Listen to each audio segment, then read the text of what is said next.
When one of the Pharisees invited Jesus to have dinner with him, he went to the Pharisee's house and declined to sit at the table. A woman in that town who lived a sinful life learned that Jesus was eating at the Pharisee's house.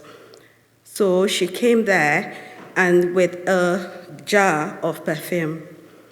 As she stood behind him at his feet, weeping, she began to wet his feet with her tears. Then she wiped them with her hair and kissed them and poured perfume on them. When the Pharisees who had invited him saw this, he said to himself, "If this woman were a prophet, he would know who is touching him and what kind of woman she is, that she is a sinner." Jesus answered him, "Simon, I have something to tell you." "Tell me, teacher," he said.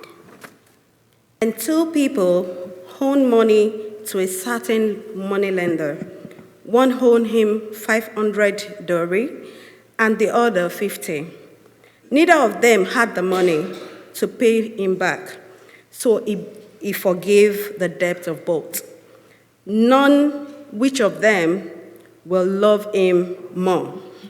replied, I suppose the one who had the bigger debt forgiven. You have judged correctly, Jesus said. Then he turned towards the woman and said to Simon, do you see this woman? I came into your house.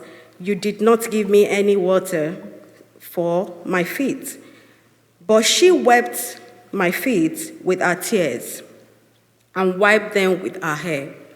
You did not give me a kiss, but this woman, from the time I entered, she has not stopped kissing my feet. You did not put oil on my head, but this woman poured perfume on my feet. Therefore, I tell you, her many sins have been forgiven, as her great love has shown. But whoever has forgiven little loves little. Then Jesus said to her, your sins are forgiven. The other guests began to say among themselves, who is this who even forgives sin? Jesus said to the woman, your faith has saved you. Go in peace.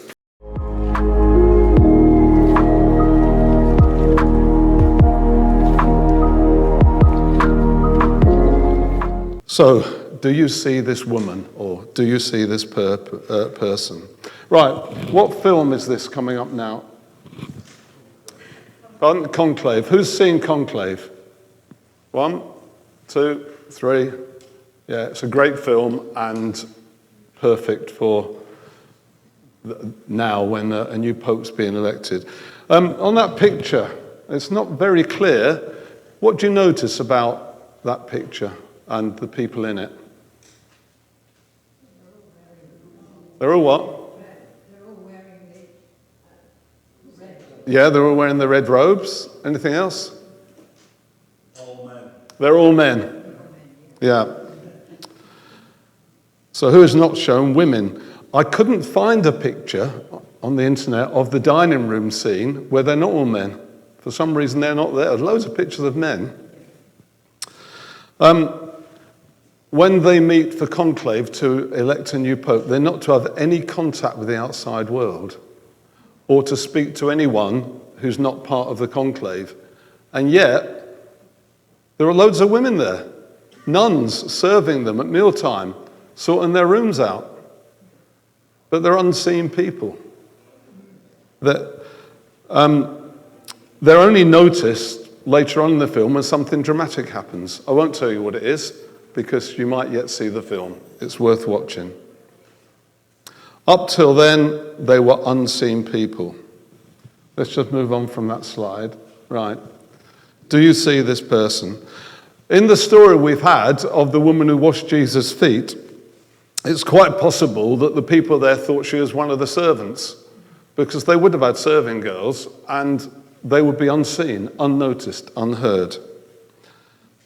And there are lots of stories in the Bible, in the Gospels we've just read, we've just had feedback on a few, where there are unseen people. Blind Bartimaeus, I also had the man who was waiting to be healed, who was crippled at the pool of Siloam, the woman with the show of blood.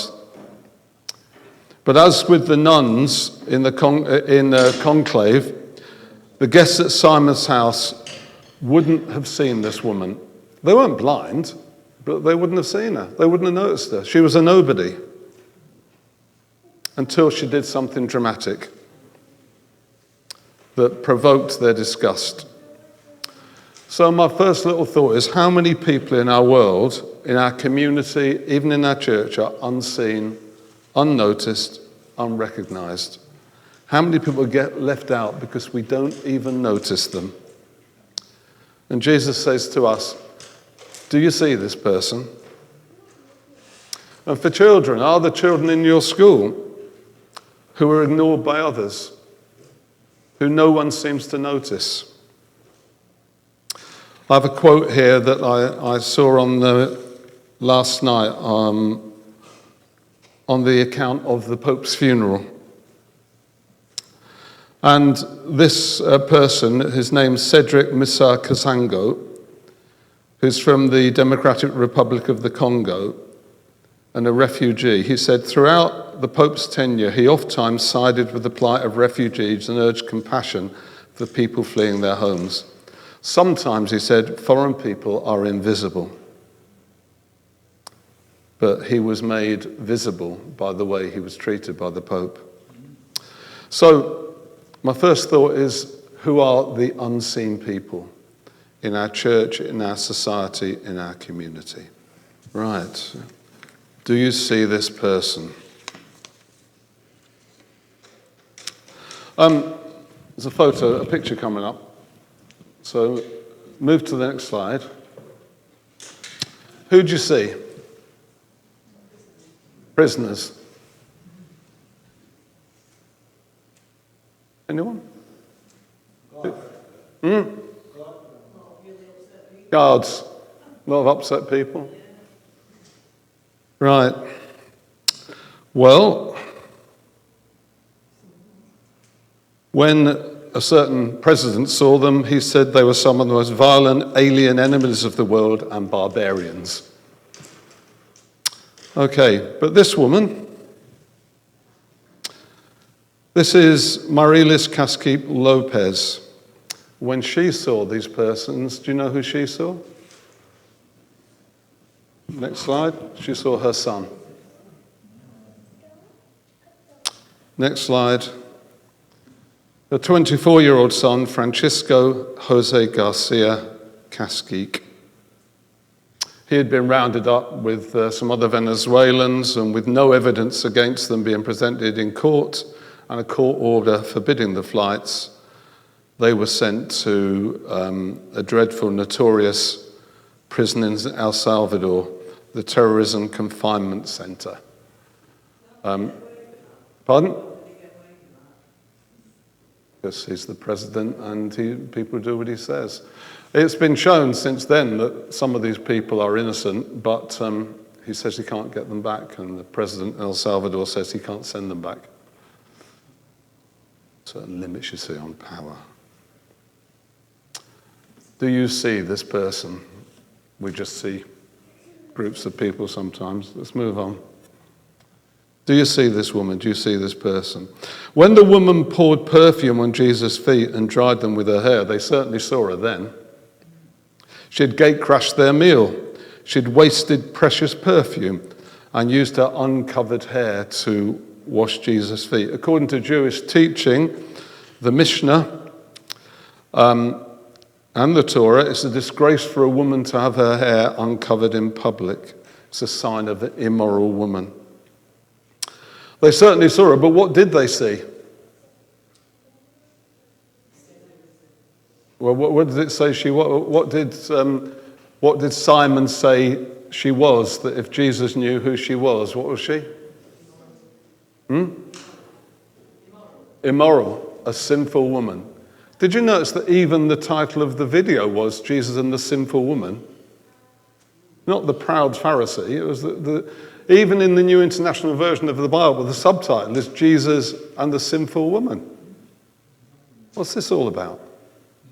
Are we just taking on what other people tell us about this woman? So when Simon saw, he saw a sinful woman, an immoral woman. He didn't see the woman, he just saw a stereotype, a caricature, the type of person he looked down on and despised. But this woman had a name, she had a family, she had a history, she had feelings, she had strengths and weaknesses. In other words, she was just like him. As you know, we run a drop-in here on Fridays, and it's predominantly made up of people who, as well as people from the church, people who come to the food bank, and if you come down on a Friday or a Monday morning, you'll see people queuing up. And a lot of people would just see people queuing for food. They might give them various names that I shan't give. But if you get talking to people, it's quite interesting. There's one chap who has really fallen on hard times, but he was a glass blower. He had a skillful job. There was one who'd been a cobbler who'd worked for Timpson's for 20 years. There was one who was a teacher. His dad was a doctor. Some of them have got physical ailments, some have mental health ailments. Some just lost their jobs and their families and their homes. Some are estranged from families, some have checkered past they wish they could undo. All of them are people with stories just like yours and just like mine. And yet I wonder what people see when they see them. When our first group of asylum seekers came, we just knew them as the Iranians. Later, they were the Iranian brothers, until some women came, when they were brothers and sisters. As we got to know them, we knew their names, we knew their families, we knew their skills and professions, different personalities. But after they'd been with us for some time, I asked a person at the church about one of them. I mentioned the name of one of the asylum seekers who'd been here for a long time, was now a refugee. And the reply from this person was, "Who's he?" Now, we all forget names. I'm one of the worst. I will have forgotten some of your names, but that's not through lack of trying. And when I was a teacher, I was absolutely dreadful at it. But I'd never seen this person ever talking to one of the Iranians. It wasn't just this person didn't know the name. It apparently had shown no interest in thinking them as individual people with individual backgrounds and personalities. So, again, for children, I wonder if there are children in your school who are looked down on by others, who are called names and bullied.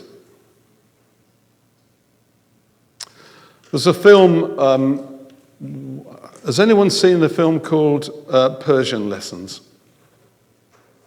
Yeah, it's a great film. We're going to show a clip in a moment, but it's got subtitles because I think it's in German. But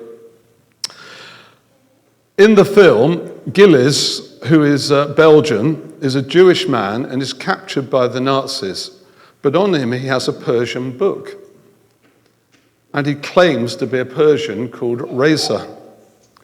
The concentration camp's deputy commandant wanted to learn Persian because he has a brother in Iran.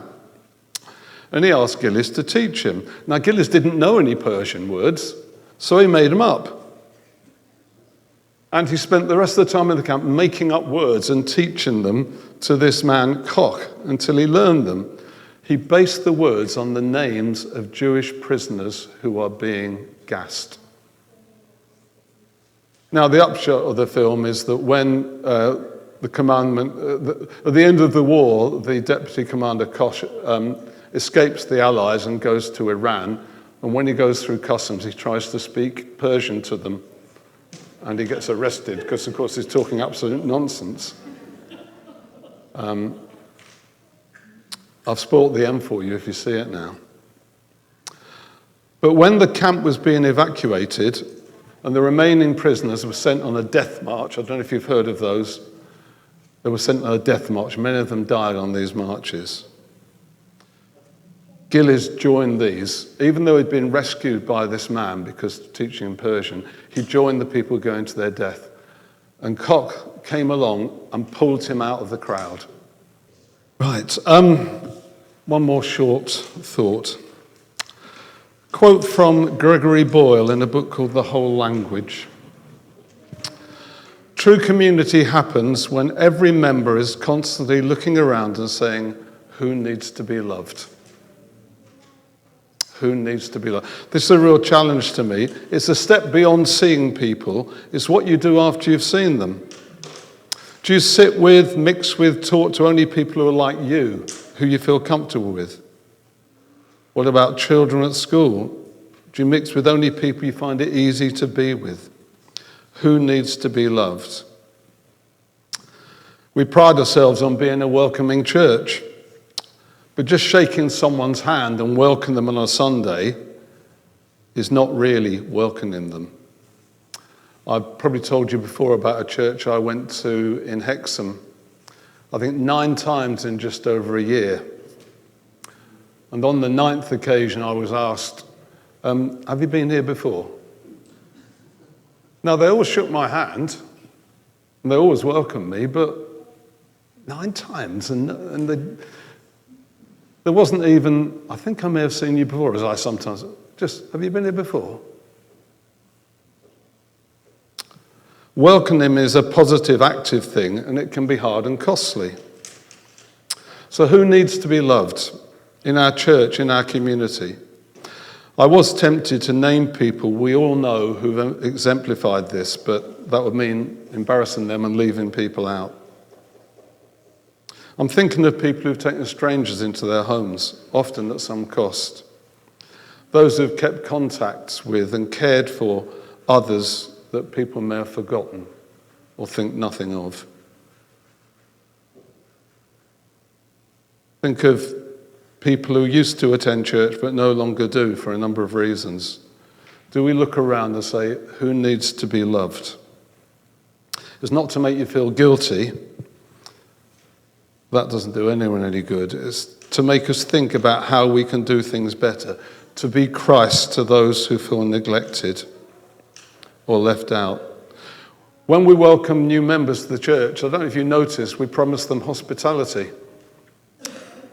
I wonder how many of us have taken that seriously. I mean, we haven't done anything much about that so far, but we certainly intend to. Jesus said to Simon, do you see this woman? Do you notice her? Do you see her as a real person? Someone just like you? Do you welcome her? Do you show her love and respect you show to your friends? Started watching reruns of Frasier. Anyone here watch or like Frasier? The father in there is Martin Crane. He's a wonderful old man. And apparently he was a Catholic who called Christianity probably the most important facet of my life. Before any performance on stage or on television, he would pray, please accept this performance as a prayer of praise and thanks to you.